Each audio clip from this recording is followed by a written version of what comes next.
Doctor ortho Ayurvedic oil और capsule, अब दर्द भी घुटने टेकेगा। सीएम रेखा गुप्ता का बयान, देवी बसों से दिल्ली की सड़कों पर बदलाव, जीरो एमिशन से स्वच्छ हवा, बेहतर कनेक्टिविटी और रोजाना का सफर आसान।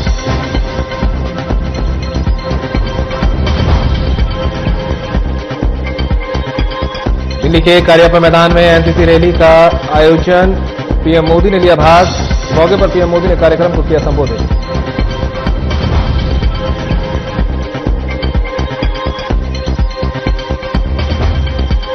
संसद के बजट सत्र का आगाज, राष्ट्रपति ने संसद के दोनों सदनों को किया संबोधित। आयुष्मान भारत योजना से स्वास्थ्य सुरक्षा में मजबूती।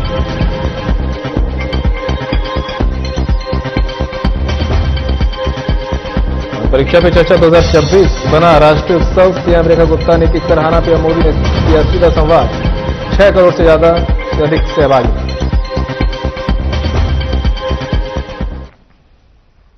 नमस्कार, दिल्ली एनसीआर खबरें लेकर मैं हूं आपके साथ संदीप निरंजन सरकार। दिल्ली की सीएम रेखा गुप्ता ने ट्वीट करते हुए बताया कि देवी बसें जब सड़क पर दौड़ती हैं तो जीरो एमिशन के साथ प्रदूषण कम करके हवा को साफ रखने में मदद करती हैं। ये समय से चलती हैं, रोज का सफर आसान बनाती हैं और लोगों का कीमती समय बचाती है। देवी बसों से दिल्ली में कनेक्टिविटी बेहतर हुई है, पब्लिक ट्रांसपोर्ट और आरामदायक बना है, जिससे हर उम्र के यात्रियों को बेहतर अनुभव मिल रहा है।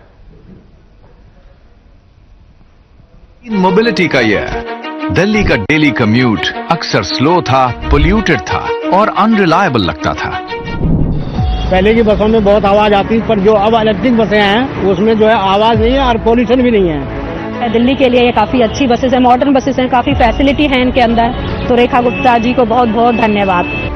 लास्ट माइल कनेक्टिविटी का सपना साकार करते हुए 3,500 से ज्यादा ईवी बसें क्लीन एनर्जी और मॉडर्न पब्लिक ट्रांसपोर्ट एक्सपीरियंस के साथ दे रही हैं आसान और पोल्यूशन फ्री सफर। साथ ही स्टूडेंट्स के लिए यूज स्पेशल बस सर्विसेज, जिससे कनेक्टिविटी हो और स्ट्रांग। आज कम्यूट ज्यादा स्मूथ है, कनेक्टिविटी ज्यादा कंसिस्टेंट है।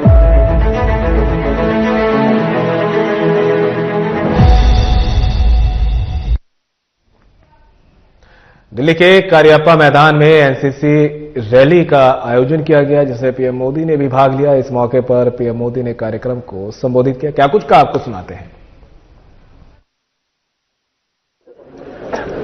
केंद्रीय मंत्रिमंडल के मेरे साथी, देश के रक्षा मंत्री श्रीमान राजनाथ सिंह जी, मंच पर उपस्थित अन्य सभी महानुभाव, देश भर से आए एनसीसी, एनएसएस के कैडेट्स, डब्ल्यूआरटीस, राष्ट्रीय रंगशाला के साथी और मेरे प्यारे युवा साथियों, आप सभी की मेहनत यहां नजर आई है। आपने बहुत तालमेल के साथ अपना प्रदर्शन किया है।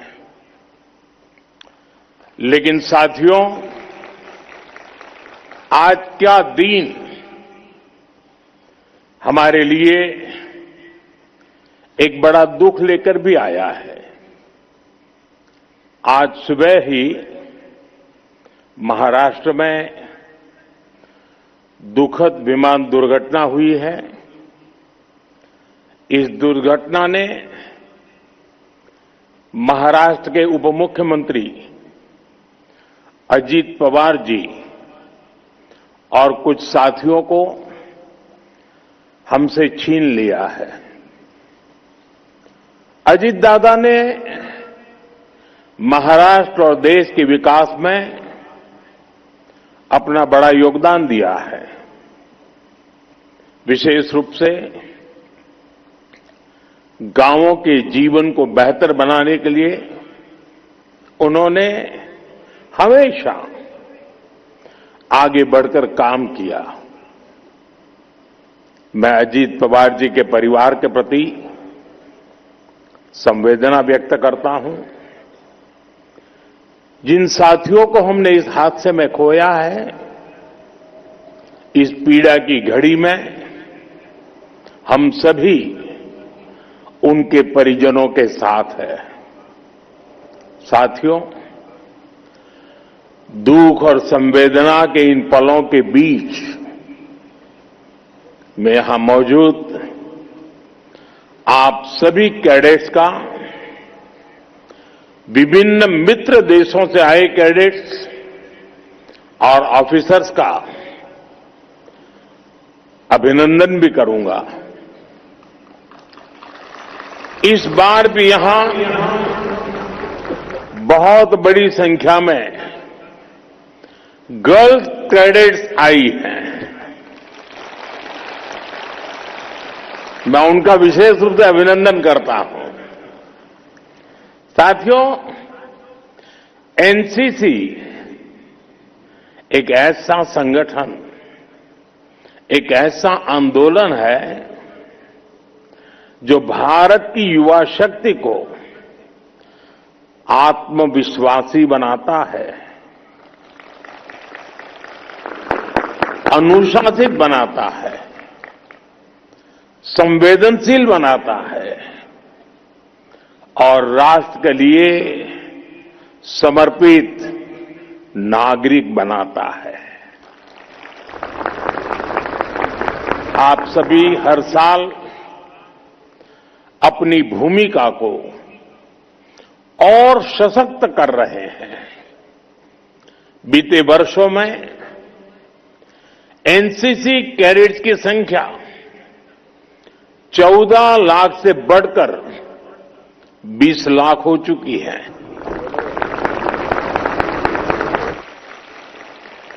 खासकर हमारे बॉर्डर एरियाज में, कोस्टल एरियाज में एनसीसी कैडेट की संख्या में काफी वृद्धि हुई है। मेरे युवा साथियों, एनसीसी युवाओं का मंच है और इस मंच पर अपनी विरासत को भी गौरव के साथ जिया जाता है। जैसे इस वर्ष वंदे मातरम के 150 वर्ष होने का उत्सव एनसीसी ने पूरे जोश से मनाया है। अपने देश के कोने कोने में इससे जुड़े कार्यक्रम किए हैं। परमवीर सागर यात्रा भी इसी का उत्तम उदाहरण है। आप सभी जानते हैं, कुछ साल पहले सरकार ने अंडमान निकोबार के 21 द्वीपों को अपने परमवीर चक्र विजेताओं के नाम दिए थे। इसके पीछे राष्ट्र नायकों को सम्मान देने का जो भाव था, उसको आपने अपनी सेलिंग एक्सपीडिशन से आगे बढ़ाया है। इसी तरह लक्षद्वीप में द्वीप उत्सव के माध्यम से आपने सागर, संस्कृति, प्रकृति सबको एक साथ सेलिब्रेट किया है। साथियों, एनसीसी ने इतिहास को स्मारकों से निकालकर जन जन के हृदय में जीवंत बनाया है। आपने बाजीराव पेशवा की वीरता, महायोद्धा लसित बोरफुकन जी की कुशलता और भगवान बिरसा मुंडा के नेतृत्व को अपनी साइकिल रैली के माध्यम से जनचेतना जगाने का काम किया है। आपके इस साहसपूर्ण सभी काम के लिए आप सबकी बहुत बहुत सराहना करता हूं। संसद के बजट सत्र का आगाज हो गया है। राष्ट्रपति द्रौपदी मुर्मू ने संसद के दोनों सदनों की संयुक्त बैठक को संबोधित किया। इस दौरान उन्होंने कहा कि आयुष्मान भारत योजना ने देश में स्वास्थ्य सुरक्षा को नई मजबूती प्रदान की। इस योजना के तहत गरीबों को निःशुल्क उपचार, आयुष्मान वय वंदना कार्ड के माध्यम से वरिष्ठ नागरिकों को अस्पताल सुविधाएं और आयुष्मान आरोग्य मंदिरों के जरिए घर के पास प्राथमिक स्वास्थ्य सेवाएं सुनिश्चित की गई हैं। पर्व पूरी श्रद्धा के साथ मनाया। भगवान बिरसा मुंडा के 150 जन्म जयंती वर्ष के दौरान देश ने उन्हें श्रद्धांजलि दी और आदिवासी समाज के योगदान को याद किया। सरदार पटेल की 150वीं जन्म जयंती से जुड़े आयोजन ने एक भारत श्रेष्ठ भारत के भाव को मजबूत दी। सभी देशवासी इस बात के भी साक्षी बने कि कैसे भारत रत्न भूपेन हजारिका की जन्म शताब्दी के समारोह सूर और देश का एकता के भाव से भर दिया गया है। जब देशवासी अतीत के ऐसे महान पड़ावों और अपने पूर्वजों के महान योगदान को याद करते हैं तो नई पीढ़ी के प्रेरणा मिलती है। ये प्रेरणा विकसित भारत के और हमारी यात्रा के ओर गति देती है। माननीय सदस्यगण, वर्ष 2026 के साथ ही हमारे देश इस सदी के दूसरी पड़ाव पर पहुंच गया है। भारत के लिए गौरवशाली उपलब्धियों और असाधारण अनुभवों के साथ हुआ है। बीते 10-11 वर्षों में भारत ने हर क्षेत्र में अपनी नींव मजबूत की है। ये वर्ष 2017 का बहुत बड़ा आधार है। माननीय सदस्यगण, बाबा साहेब अम्बेडकर ने हमेशा समानता और सामाजिक न्याय पर जोर दिया। हमारे संविधान भी हमें यही प्रेरणा देता है। सच्चा सामाजिक न्याय यानी देश के हर नागरिक को से मिले। मेरी सरकार सच्ची सामाजिक न्याय सरकार के तीसरे कार्यकाल में गरीबों को सशक्त करने के लिए अभियान और तेजी से आगे बढ़ा है। पिछले 1 दशक गरीबों के 4 करोड़ पक्के घर बने।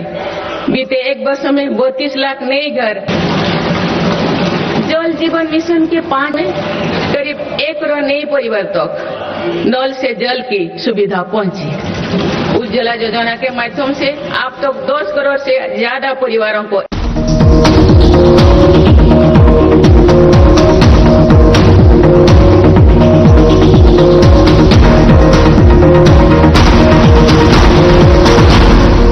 प्रोटीन के डिब्बे तक घोल घोल कर पीते हैं, फिर भी उनकी सेहत नहीं बनती। होगा वो जितना मर्जी अच्छे से अच्छा खा ले, उनकी सेहत नहीं बन सकती।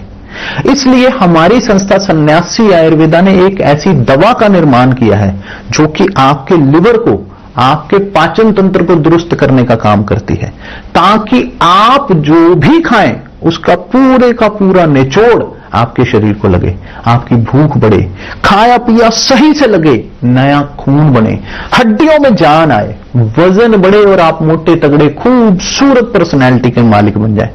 सिर्फ 655 रुपए की पूरे 1 महीने की दवा होती है और आप इसे घर बैठे 01145454545 पर फोन करके दवा मंगवा सकते हैं।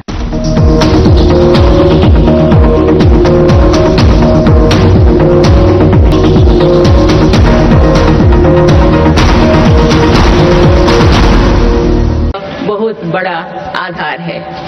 माननीय सदस्यगण, बाबा साहेब अम्बेडकर ने हमेशा समानता और सामाजिक न्याय पर जोर दिया। हमारे संविधान भी हमें यही प्रेरणा देता है। सच्चा सामाजिक न्याय यानी देश के हर नागरिक को उसका पूरा।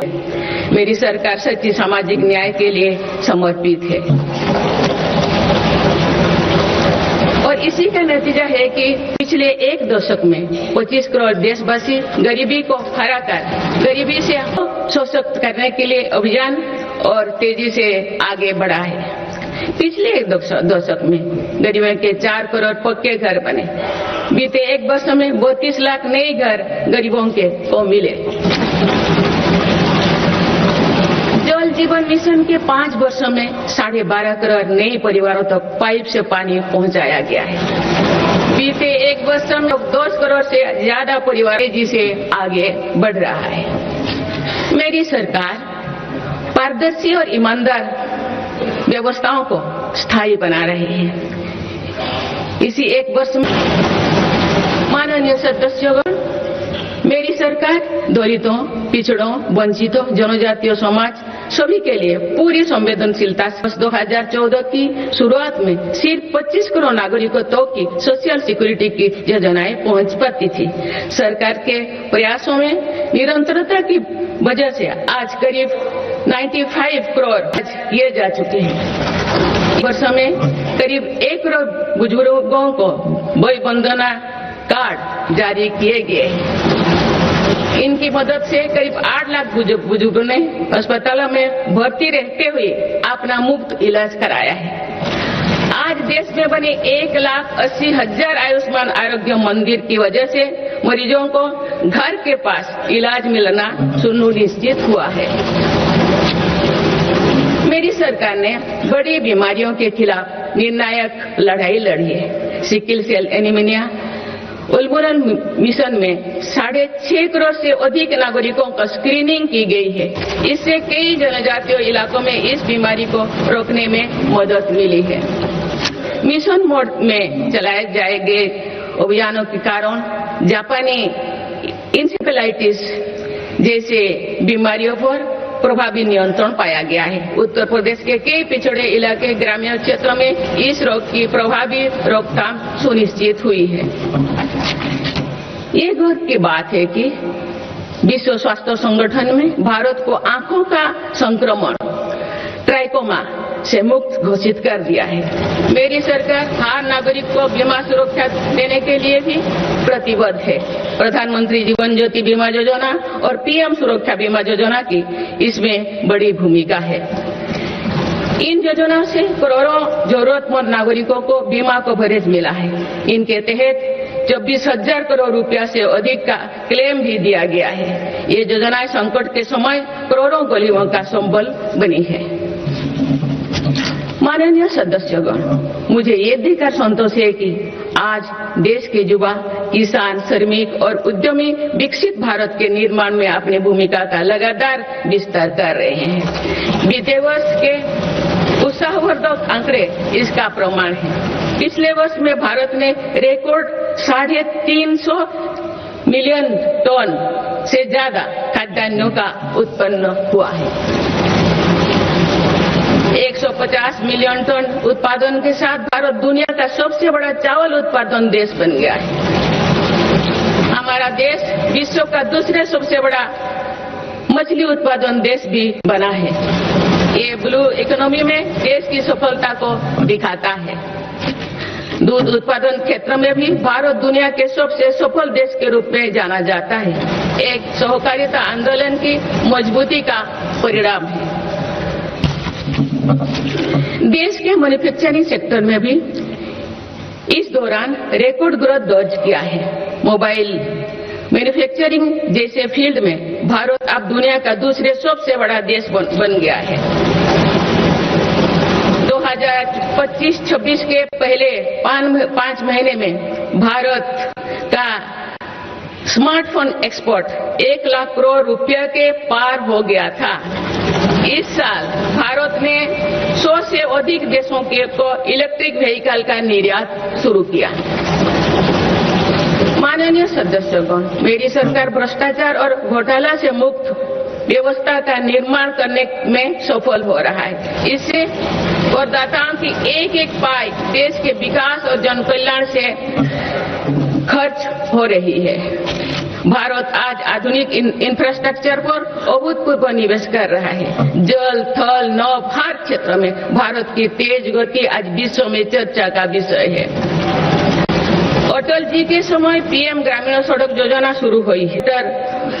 नई ग्रामीण से जुड़ चुकी है। गरीब तथा मध्यम वर्ग की सेवा में लगी भारतीय रेल तेजी से 100% इलेक्ट्रिफिकेशन लक्ष्य के प्रति आगे बढ़ रही है। मिजोरम के आइजोल से जोड़ा गया है।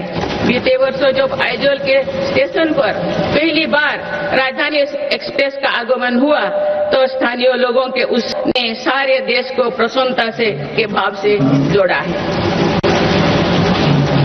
जम्मू कश्मीर विश्व के सबसे ऊंचे रेलवे आर्च ब्रिज, चुनाव ब्रिज और तमिलनाडु में नई पोंगोन ब्रिज का निर्माण कर भारत ने इंफ्रास्ट्रक्चर क्षेत्रों में एक कीर्तिमान स्थापित किया है।